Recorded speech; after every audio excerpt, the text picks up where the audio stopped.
네, 지금 13번을 우리가 하고 있었죠. 다시 이제 써보겠습니다. 이제 청문에 대해서 논하시오. 그럼 첫 번째 이제 의의를 했고요. 아까 전 시간에 의의했죠. 그 다음에 실시. 실시는 실시 사유가 있겠고, 어느 경우에 할 수 있느냐. 그리고 미리 이제 사전 통지를 하도록 돼 있다. 여기까지 했습니다. 세 번째. 네, 청문 주재자. 청문을 이제 시행하는 사람은 다시요. 청문의 이제 큰 제목이 청문의 방식. 첫 번째가 청문 주재자. 자, 청문 주재자는 누가 하느냐? 그러면 이제 소속 직원은 당연히 들어가고요. 소속 직원 또는 대통령령으로 정한 자. 정한 자 중에서 위촉이나 이제 지명을 하게 됩니다. 요 대통령령으로 정한 자, 여기에 각종 변호사와 같은 변호사나 세무사 등 이런 전문가가 여기 들어가는 것이에요. 변호사나 이런 자격을 갖고 있는 사람 또는 경험이나 지식이 이제 풍부한 자, 이런 사람들 중에서 뽑게 되어 있습니다. 위촉하거나 지명. 그래서 이러한 행정청은 청문 주재자를 선정함에 있어서 선정이 이제 공정하게 진행돼야 되겠죠, 당연히. 그 다음에 2번에 청문을 공개하느냐 여부가 문제인데, 원칙은 비공개입니다. 비공개. 청문은 비공개로 진행을 하는데, 다만 예외적으로 이제 공개, 즉 공개한다는 거예요. 어느 경우에 공개하느냐? 이건 당사자가 신청을 하거나 행정청이 이제 필요하다고 판단하는 경우입니다. 이거는 공개해서 한번 진행해 보자. 이렇게. 청문을 이제 진행함에 있어서 여기 많이 나옵니다. 그럼 첫 번째 진행함에 있어서 공정하게 진행되도록 해야 되는데, 청문 주재자는 설명을 해야 된다. 뭘 설명해? 이제 청문이 열렸어. 그러면 예정된 처분이 된 내용, 무엇을 앞으로 처분할 것인지, 그리고 그런 처분의 근거가 됐던 내용들을 이제 알려줘야 돼요. 당사자한테 알려줍니다. 그 다음에 당사자 등은 의견을 여기서 이제 진술할 수 있는 것이고, 당연히요. 그 다음에 이제 의견서를 만약에 제출하면, 의견서 제출하죠. 이것은 이제 진술한 것으로 간주를 하게 됩니다. 그러니까 서면을 제출했어도 이것은 실제로 말을 한 것으로 간주합니다. 그 다음에 신속한 진행을 위한 질서를 유지. 청문이 이제 난잡하게 이루어지면 안 되니까 질서 유지를 위한 어떤 조치를 취할 수가 있어요. 누가? 청문 진행자가. 어찌 보면 여기까지가 이제 하나의 일단락이 이루어지는 건데요. 이제 계속 뭔가를 더 이야기하고 싶은 것들이 있어요. 지금 만약에 청문이 이제 사안이 굉장히 복잡해서 오늘 하루로 다 끝나지 않을 수가 있습니다. 오늘 이제 한참 진행하다 보니까 공무원들 퇴근 시간도 되고 저녁이 됐어요. 6, 7시가 됐어. 그럼 여기서 일단 끝낼 수도 있단 말이야. 그래서 이제 계속 만약에 실시하게 되는 경우는 그 일시와 장소를 이제 통지하도록 되어 있습니다. 그러니까 다음번 청문은 언제 여느냐에 대해서 통지를 합니다. 전자문서로 보낼 수도 있고. 다만 이제 청문장에 현재 출석해 있는 사람이 이게는 그 현장에서 그대로 말로 해도 되겠고요. 청문 주재자는 당사자가 신청하지 않더라도 직권으로 증거를 조사할 수가 있습니다. 행정심판이나 소송에서 이러한 제도가 있었죠. 청문도 마찬가지입니다. 이게 청문이라는 것은 행정 영역에서 실체적 진실을 밝히고자 하는 것이 목적이므로 공익적 사안이에요. 그래서 직권으로 증거 조사를 할 수가 있습니다. 그리고 또 뭐가 있어요? 끝으로 뭐 필요한 문서 제출, 의견 진술을 요구할 수 있습니다. 문서 제출이나 아니면 의견 진술을 요구할 수 있다. 행정청이 상대방에게. 자, 그 다음에요. 청문과 관련된 곳에 특별히 규정되어 있는 것들이 있어요. 문서 열람, 뭐 비밀 유지. 첫 번째로요. 청문회 통지를 받은 날로부터 이제 청문이 끝날 때까지죠. 청문 끝나는 날까지. 뭐냐면 이제 문서의 문서 복사 열람 청구를 할 수 있어. 이 지금 현재 청문회 대상이 되고 있는 어떤 사건들이 있죠. 그 처분과 관련되는 그런 문서를 행정청이 보유하고 있을 수 있죠. 그러면 그 행정청에게 그러한 열람이나 복사를 요청할 수 있습니다. 그러한 경우에 이것을 따라야 돼요. 행정청은 특별한 어떤 거부 사유가 없는 한 따라야 됩니다. 여러분 이 요거 있죠. 요거 지금 문서 열람 청구권은 공청회나 기타 의견 제출 절차는 없습니다. 청문 절차에만 있는 것이에요. 그 다음에 2번 비밀 유지 있죠. 누구든지 이렇게 정당한 사유 없이 이것을 누설하거나 누설 금지. 그 다음에 다른 목적으로 타 용도로 사용할 수는 없습니다. 청문을 하다 보면 아주 민감한 사항들도 청문회장에 제출될 가능성이 있어. 이런 것들을 청문 이외에 다른 목적으로 사용하면 안 됩니다. 자, 그 다음에요. 5번이 보니까 이쪽으로 가죠. 5번 해서 청문회 재개 나오는데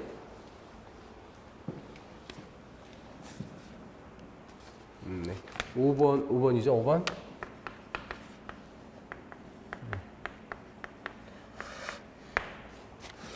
청문회 재개하고 구별할 것은요. 저기 아까 3번 청문 진행에 동그라미 5번 계속 실시 경우가 있죠. 요거 비교해야 되는데요. 계속 실시하는 경우는 청문이 한 번에 끝나지 않기 때문에 그래서 나중에 이제 일시와 장소를 통지한다고 했잖아요. 근데 청문을 재개한다는 얘기는 다시 연다는 뜻이죠. 청문이 종료된 후에 다시 청문을 할 새로운 사정이 발견됐다. 새로운 사정이 발견되면 이때 행정청은 다시 재개를 명할 수 있습니다. 발견 시 행정청은이에요. 누가 이걸 명령 내리겠어요? 행정청이지. 행정청은 이러한 청문회 재개를 명합니다. 명령을 내립니다. 다시 하시오. 이렇게. 자, 그래서 어쨌거나 이제 청문이 끝났어요. 청문이 종결됐을 때 종결과 이제 사후 조치. 청문이 다 끝났어. 그러면 청문회 종결부터 볼까요? 청문회 종결.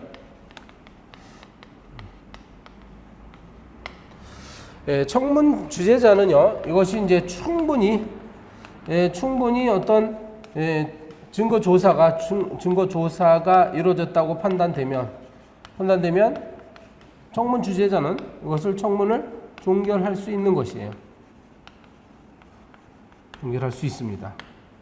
그리고요, 당사자가 의견을 제출하라고 했는데 의견을 부제출했다. 그죠?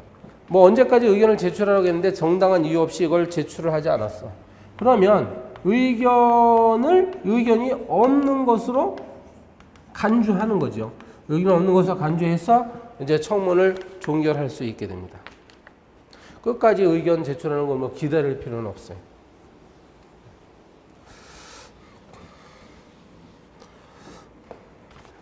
그 다음에요. 2번 보시면 이제 청문이 종결됐어요. 청문 종결 후 조치. 청문이 종결되면 무엇을 해야 될까?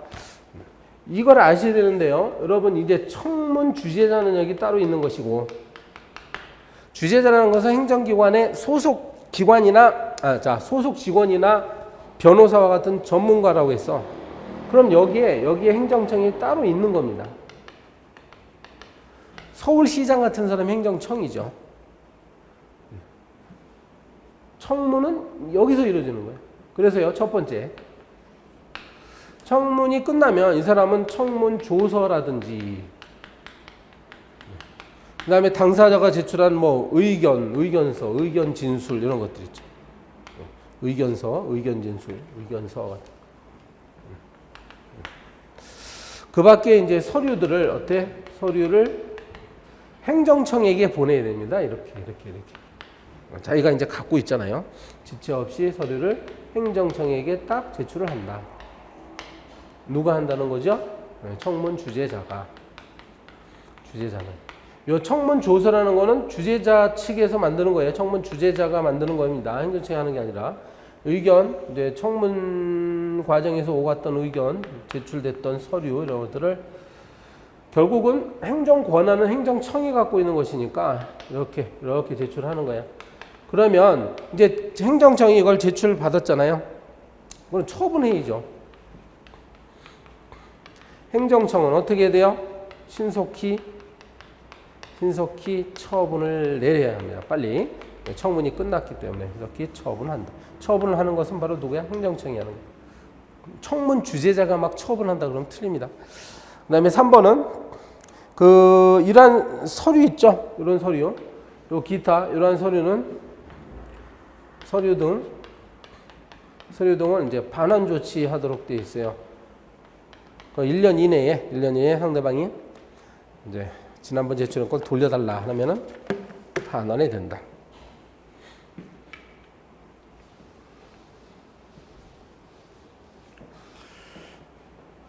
그 다음에 여기다 뭐 4번 해가지고 해도 되기는 한데, 4번에서 되기는 한데, 제 교재는 이제 3번으로 뺐죠. 요것을 청문 결과는, 청문 결과, 이란 어떤 상당한 이유가 있다. 청문 조서나 의견서, 관계 서류 등을 충분히 검토한 결과 상당한 이유가 있다고 판단한다면 이러한 내용들을 처분을 내릴 때 여기다 반영해야 되겠습니다. 반영하여야 한다. 5번. 끝으로 항상 보면 절차상에 하자가 있으면 처분이 어떻게 되느냐가 이제 뒤에 나올 수 있어요. 청문 절차의 하자의 뭐 효과 이런 식으로. 책에는 뭐 청문 절차의 결의연에 청문 절차가 제대로 이루어지지 않았을 때 그 효과는 우리 판례에 따르면 물어보죠. 이건 이제 위법하다. 무엇이? 처분이요.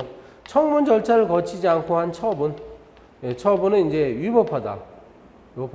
그 다음에 그 위법성의 정도는 취소 사유다. 이렇게 되게 봅니다. 우리 판례는 청문의 실시를 규정하고 있는 경우에 청문 절차를 결의한 처분은 위법하여 취소되유다. 취소 사유에 해당한다.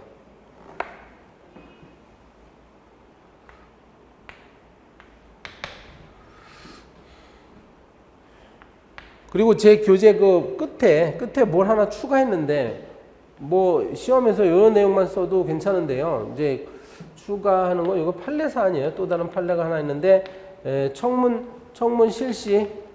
실시를 배제하는 협약을 만약에 맺었다.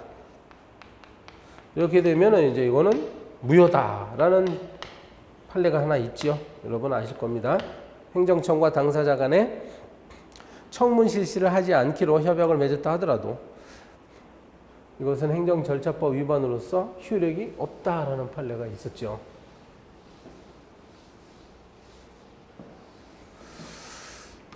이 청문을 했는데요. 이게 청문 중요하다고 말씀드렸고요. 다시 한번 여러분 여기서 확실히 좀 공부하고 가겠습니다. 25페이지 좀 보세요. 이제 목차 구성이 어떻게 되어 있느냐 한번 다시 한번 볼게요. 목차 구성이 25페이지입니다.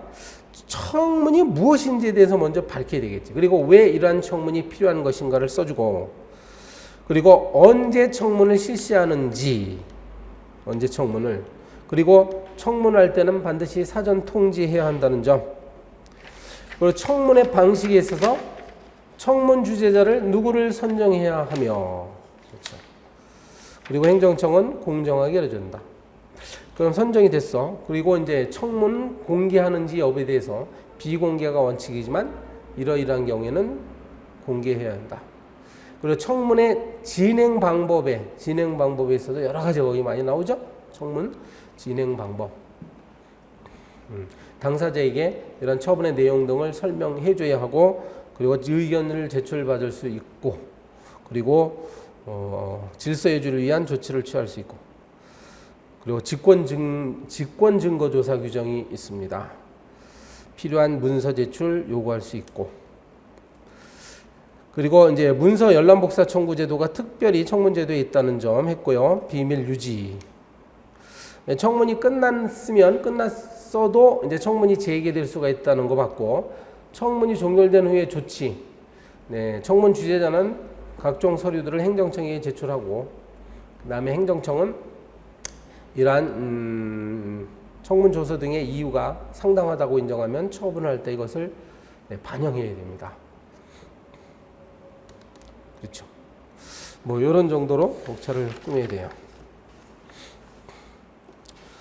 이렇게 충분히 공부해뒀으면 작년 2015년 시험에서 이런 문제가 딱 떴을 때 잘 쓸 수 있었을 거예요. 이게 꼼꼼히 공부 안 해줬으면 어려웠을 것이고. 이제 28페이지를 좀 보면요. 28페이지. 청문 절차법상 청문 주재자에 대해서 설명하시오. 또 이렇게 나왔으면 어떻게 써야 될까요? 지금 요 앞에 문제에 주재자 이야기가 많이 나왔었습니다.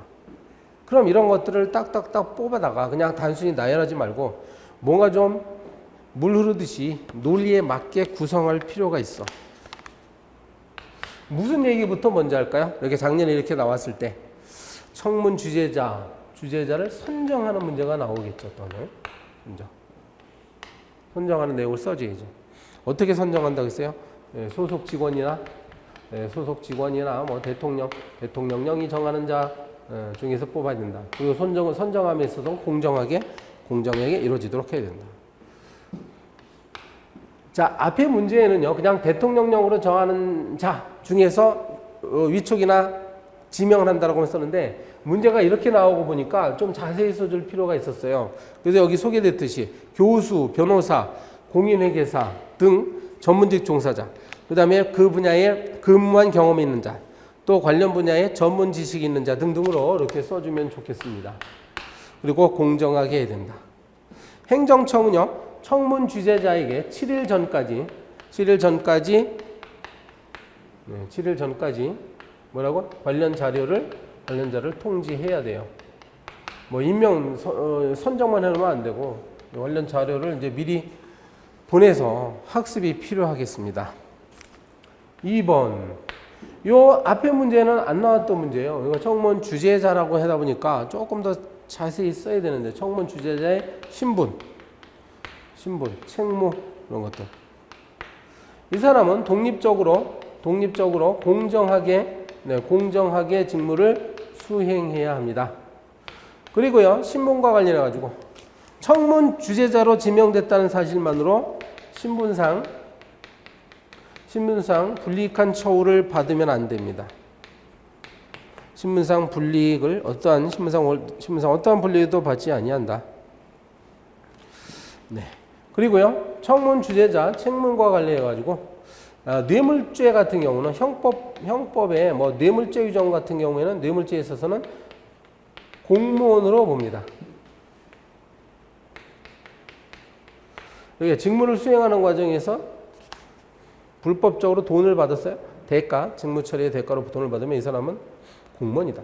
물론 아까 여기 보시면 소속 직원은 당연히 공무원이죠. 당연히 공무원인데 이 사람들, 변호사나 공인회계사, 이들은 민간인 신분이지만 공무원으로 간주합니다. 뇌물죄. 여기 어디 나옵니까? 거기 나오죠? 벌칙을 적용할 때는 공문으로 본다. 그 다음에 3번 내용도 요 앞에 문제에서는 나오지 않았었어요. 왜냐하면 요 앞에 13번 문제는 청문회 일반적인 절차를 논하다 보니까 청문 주제에 대해서 다 자세히 쓰진 않았다고요. 절차상의 중요한 내용만 썼는데 지금 이 문제는 청문 주제자에 대해서 특별히 물어보고 있어요. 그렇기 때문에 자 제척, 기피, 회피 제도를 또 빠뜨릴 수가 없더라 이거지. 네. 그래서 첫 번째 제척 차이점 잘 아시죠? 이게 공부 많이 하셨잖아요. 제척은 법령상 규정이 있는 경우에 규정이 있는 자, 법령상 규정이 있는 자는 직무수행에서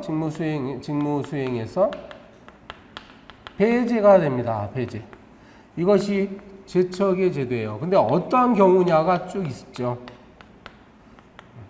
이게 이제 청문 주제자 자체가 당사자이거나 아니면 친족 관계에 있거나 뭐 증언을 했다거나 증언이나 뭐 감정 이런 것들을 했다거나 그렇죠. 증언. 그 다음에 관여를 했다거나 그 다음에 직접 이러한 내용을 처리를 했던 특히 이제 소속 공무원인 경우는 원래부터 소속 직원은 원래부터 공무원이니까 얘가 이걸 처리했을 가능성도 있어요. 또 자기가 업무 담당자로서 처리했으면 처분이 적법하다고 해버리겠죠. 자기가 한 일이니까요. 그래서 이제 아예 안 되고 그 다음에 그 두 번째 이제 기피. 이렇게 이거는 법률에 규정이 되어 있는 내용인데요. 법률에 규정이 없다 하더라도 네, 공정한 이 직무 수행이 어려운 경우에 곤란한 경우에는 당사자가 신청합니다.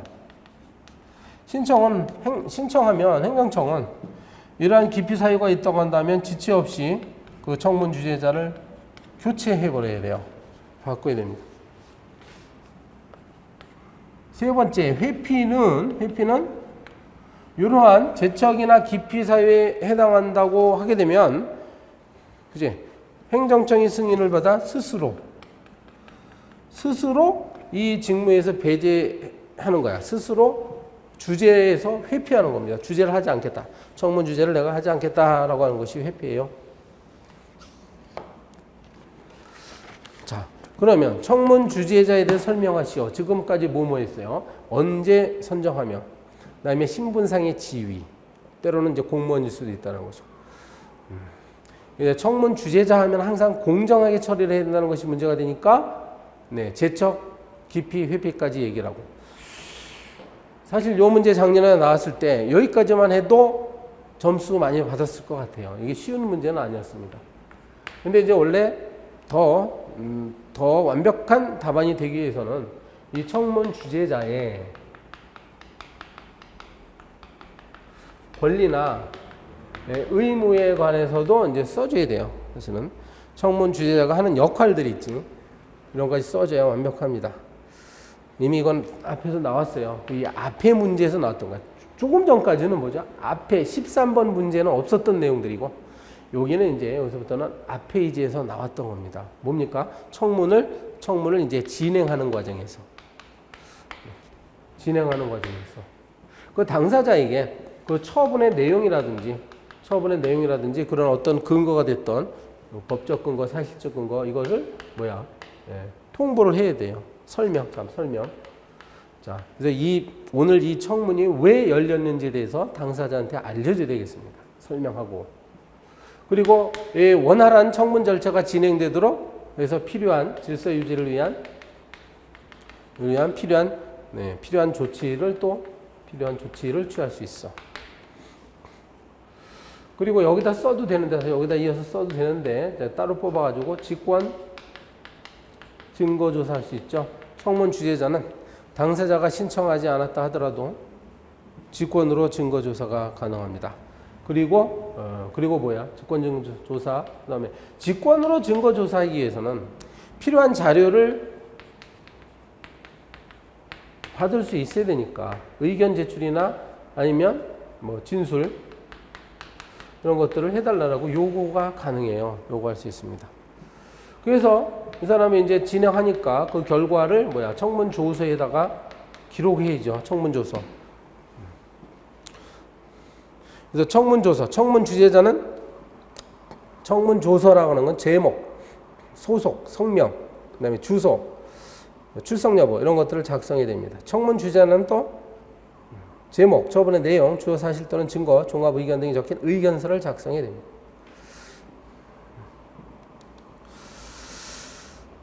그 4번도요. 아까 다 했던 거예요. 청문을 이제 종결합니다. 청문 주재자는 의견 진술이나 증거 조사가 충분히 이루어졌다고 인정하는 경우에는 청문을 마칠 수가 있습니다. 괄호 2번에 청문 주재자는 당사자 등의 전부 또는 일부가 정당한 사유로 청문 기일에 출석하지 못하거나 의견을 제출하지 못했어. 그러면 요구해야죠. 그럼에도 불구하고 그 기간 내에 제출 안 해. 그러면 이제 그대로 청문을 종결할 수 있게 됩니다. 그리고 끝으로 뭘 써야 돼요? 청문 종결. 아까 행정청에다가 뭘 제출한다고 했지? 각종 서류 같은 거, 서류, 청문 조서 이런 것들을 행정청에다 제출함으로써 이 사람의 역할은 이제 다 끝나죠. 여기까지.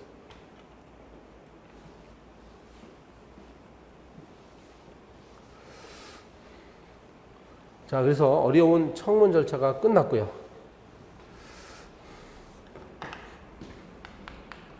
우리가 하고 있는 건 지금 의견 청취 절차라고 해가지고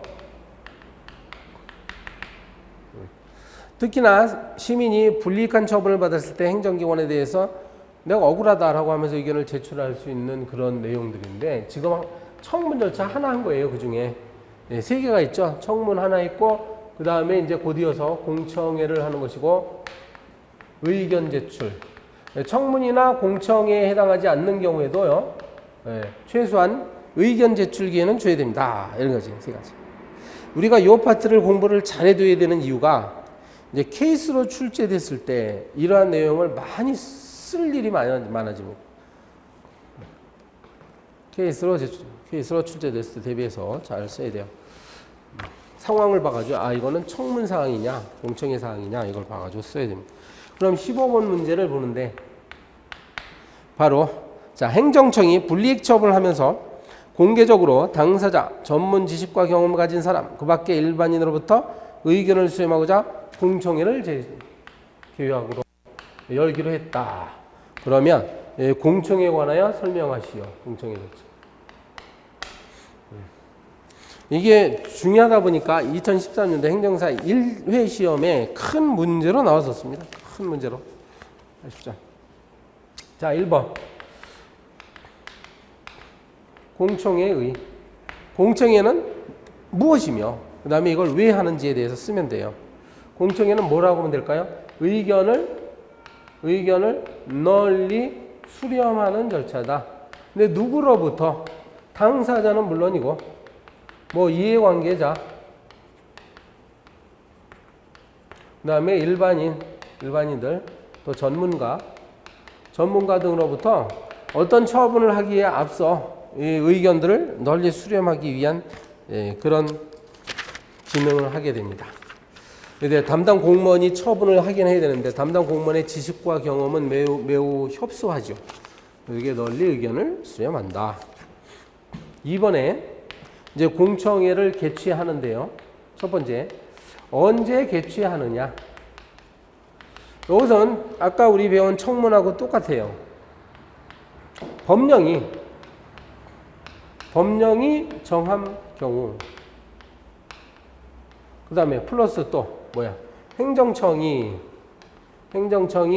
필요하다고 판단하는 경우 이렇게 되어 있습니다.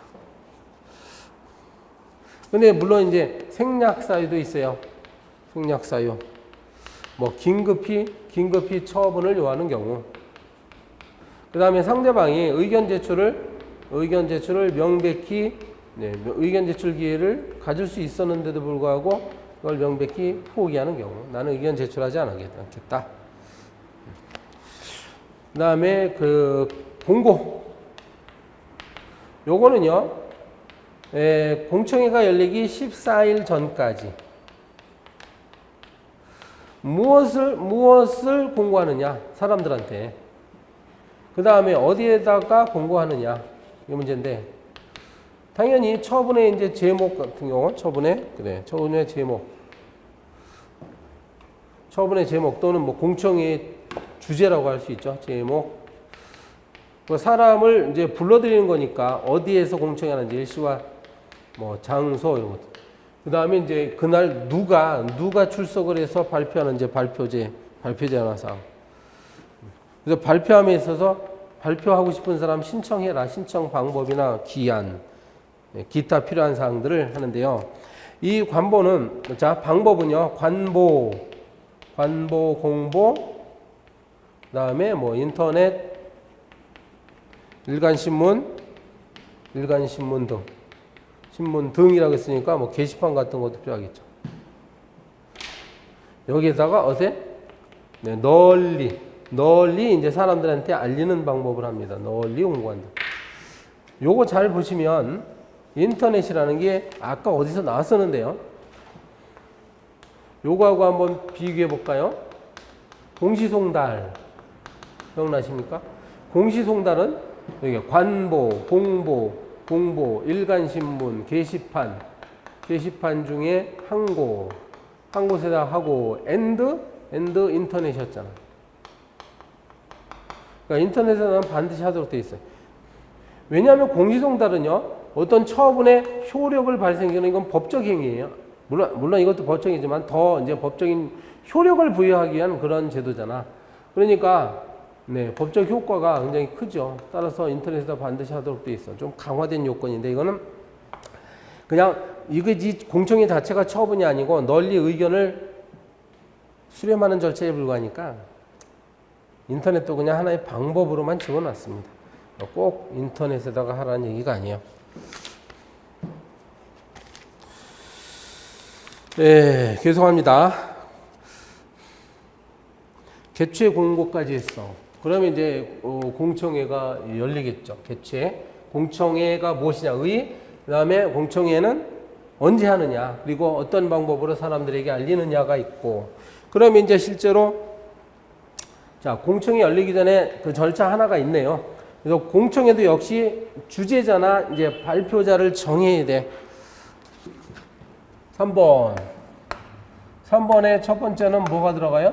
주재자. 그러니까 여기 이제 주재자와 이제 발표자 이야기를 하는데, 주재자는 공정하게 선정이 돼야 돼요. 이것도 역시.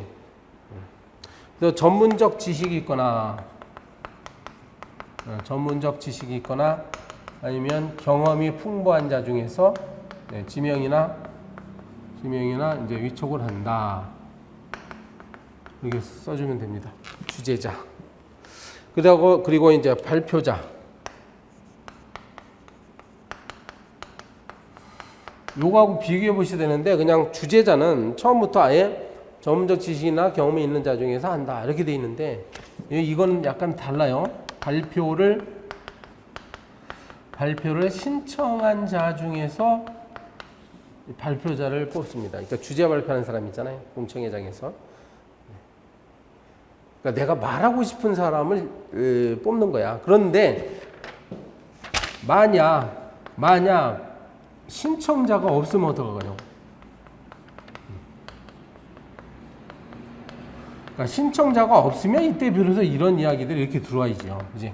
신청자가 없을 때 당사자나 또는 전문적 지식이 있는 자, 분야에서 종사한 경험이 있는 자 중에서 지명이나 위촉할 수 있습니다.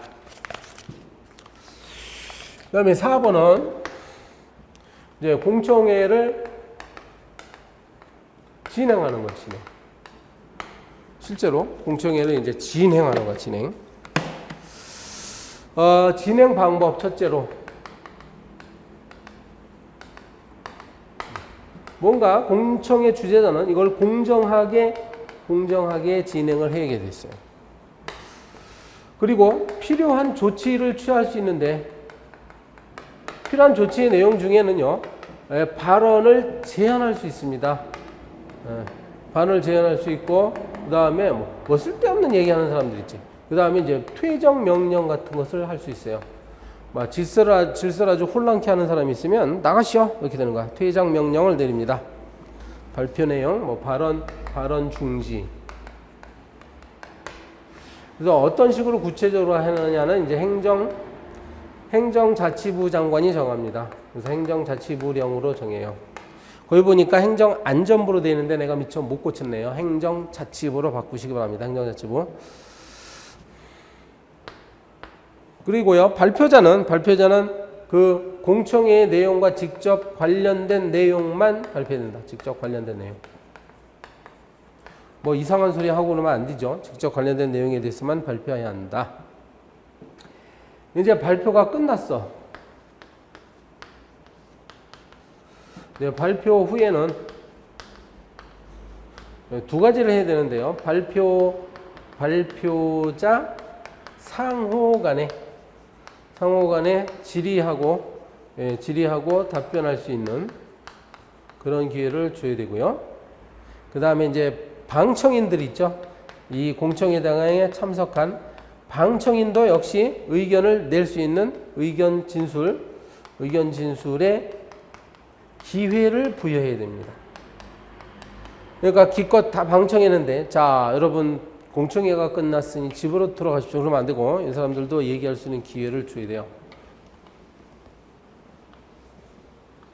그리고 몇 년 전에 이제 그 다음에 써야 될 게 몇 년 전에 도입된 제도가 있으니까 2번 보시면 2번 여기 전자공청회.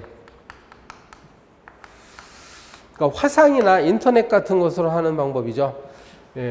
그래서 이 앞에서 봤던 일반 공청회와 병행해서만 전자공청회를 실시할 수 있어요. 그러니까 같이 해야 됩니다. 그리고 누구든지 이러한 전자공청회를 통해서 의견을 제출할 수 있어. 그리고 토론에 참여할 수 있어요. 그렇게 쓰면 되죠. 그 다음에 5번에 공청회 사후조치. 아까 뭐 청문회에서도 나왔던 얘기죠. 그거 이제 끝났어. 그러면 행정청은 이것을 신속히 처분해야 됩니다. 그리고 상당한 이유가 있으면 이것을 또 반영해야 되겠어요. 여기 돼 있죠. 그 물건 반환하는 내용도 또 나옵니다. 제출된 서류 등 물건은 1년 이내에 신청이 있으면 반환하도록 돼 있죠. 의견 청취 절차를 하고 있으니까 마지막으로 하나 더 하겠습니다. 뭐 간단한 건데, 이게 근데 16번을 보시면 의견 제출 나오죠. 의견 청취 절차 세 가지 중에 이제 마지막 하나예요. 의견 제출. 그러면 이것은 뭐냐? 개념은 이제 불이익한 처분을 할 때 당사자 등이 의견을 제시하는 거예요. 의견을 제시하는 건데 청문이나 공청회가 아닌 거, 공청회 이외의 방법으로서 하는 걸 여기서 말하는 의견 제출입니다. 이건 다른 말로 이제 약식 청문이라고도 불러요. 그래서 자, 2번에 뭐 성질 이렇게 나오는데, 의견 제출이라는 것은 이제 포기가 가능한 것이다. 내가 의견을 말하기 싫으면 말을 안 해도 됩니다. 이거 강요받을 수 있는 것이 아니에요. 포기할 수 있다. 포기가 가능한데요. 그 다음에 판례 하나가 있어요. 법령상 어떤 확정된 의무인 경우에는 어때요? 이때는 생략이 가능하다고 했습니다. 그러니까 의견 청취를 받지 않아도 돼요. 법령상. 여기에 해당하는 판례가 뭐 연금 받았던 것을 환수 조치하는 거예요. 그러니까 법이 개정되거나 해가지고 연금을 이제 돌려받아야 되는, 아니면 연금을 잘못 줬을 때 돌려받아야 되는 것이 법적으로 확정됐다. 그러면은 의견 제출을 받지 않아도 된다. 의견 제출의 기회를 주지 않아도 됩니다. 저쪽으로 가야 되겠네요.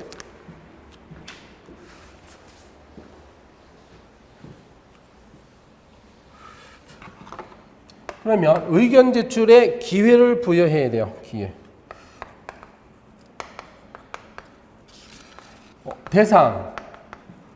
이것은 상대방에게 권익을 부과하거나 권익을 제한하거나 의무를 부과하는 거야. 그럼 뭐라고 해야 돼요? 불이익한 처분을 할 때. 불이익한 처분을 할 때는 반드시 청문이나 공청회가 어떠한다면 제출할 수 있도록 해야 됩니다. 그러면 의견 제출할 수 있는 방법은 뭐겠어? 뭐 문서 제출해도 되고, 그다음에 구술로 해도 되고, 정보통신망을 통해서 해도 되고요. 여러 가지 방법이 있을 수 있습니다. 이렇게 해서 이제 그 다음에 증거 자료를 뭐 첨부할 수도 있고. 의견 제출의 효과. 만약에 의견을 제출하라고 했는데 제출하지 않았어요? 그러면은 의견이 없는 것으로 봐서 그냥 처분으로 들어갑니다. 그러니까 의견 부재출 시. 부재출 시는 의견 없는 것으로 간주를 합니다. 의견을 제출했는데 그 의견의 내용이 상당하다라고 인정하면, 상당한 경우는 이걸 처분에다가 반영해야 되겠지. 이런 거는 이제 청문이나 공청에서도 다 나왔던 똑같은 말입니다. 그리고 항상 뭐 이제 하자의 효과. 뭐 청문도 안 하고 공청회도 안 하고 했을 때, 뭐 의견 제출 절차도 부여하지 않았어? 그러면 처분을 어떻게 한다? 의견 절차. 처분은 어때요? 처분은 위법하다. 근데 우리 판례는 위법의 정도를 뭐라고? 무효가 아니라 이제 취소 사유 정도로 봅니다. 여기까지. 이렇게 되면 여기까지 하면 이제 의견 청취 절차 3가지를 다 한 겁니다. 다음 시간에는 여러분이가 17번부터 하는데요. 지금까지 봤던 이러한 내용들이 담겨져 있는 케이스 문제들을 볼 거예요. 그걸 아주 능수능란하게 탁탁탁 풀어나갈 수 있어야 되겠습니다. 자, 오늘 이상으로 하고 다음 시간에 계속합니다.